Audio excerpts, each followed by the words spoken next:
Evening, everyone. Welcome back to Connect. Hope you've had a good start to your week so far. And it was good to be together on Sunday as we were carrying on in our series in Genesis. And now we've got to the point in Genesis chapter 3, where the fall of man happens, where we first see the Bible telling us the story of sin.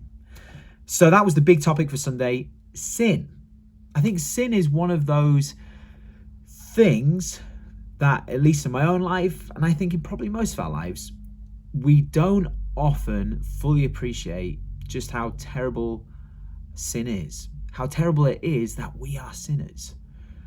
Let me remind you of the definition that we were using on Sunday to describe sin. We were using Wayne Grudem's definition from his book, Biblical Theology.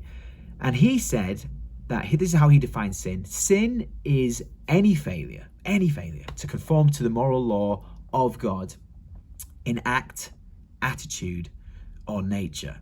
So the first thing we need to appreciate about sin, the reason it's so terrible, it isn't awful because it just leaves us feeling bad and guilty and full of shame and full of regret. Though sin does do all of those things, doesn't it? The reason at its heart why it's so terrible is because sin is a vertical problem. When I sin, I am sinning ultimately against a good and righteous and holy God who has made me for something more. So when I sin horizontally, when I do bad things against you and you do bad things against me, ultimately the problem isn't a horizontal problem, it's a vertical one, which means that all the horizontal things that I do are so much worse because ultimately I'm sinning against God. And we can see from this definition and just from what the Bible teaches us that sin isn't found just in what we do in our acts. It's also found in our desires, as Grudem says, in our attitudes and in our depths, in our very nature. We sin in our doings, in our desires, and in our depths. And the reason we sin in our doings and our desires is because we have inherited a fallen nature. This is what theologians refer to as original sin. We see that in the book of Romans. The reason that sin entered the world was through the one man Adam, and because of that, now all of us have inherited the same sinful nature of Adam. Every human being is sinful in their nature, in their depths.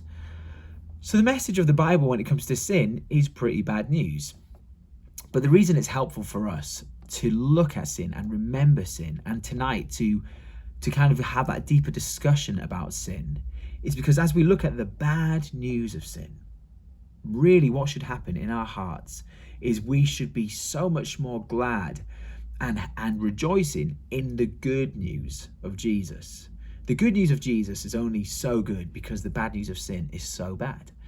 You know, the deeper our understanding of the ugliness of sin, the higher our view of the beauty of Jesus becomes. So that's what I really hope we'll do tonight as we have these discussions around sin, that we won't bring up shame, that we won't look at sin and feel its grasp on our lives, but actually, as we talk about sin, as Christians, we can celebrate that we have a Savior who has released us from the powers of sin. Because in Jesus, as we heard on Sunday, we can own our sin.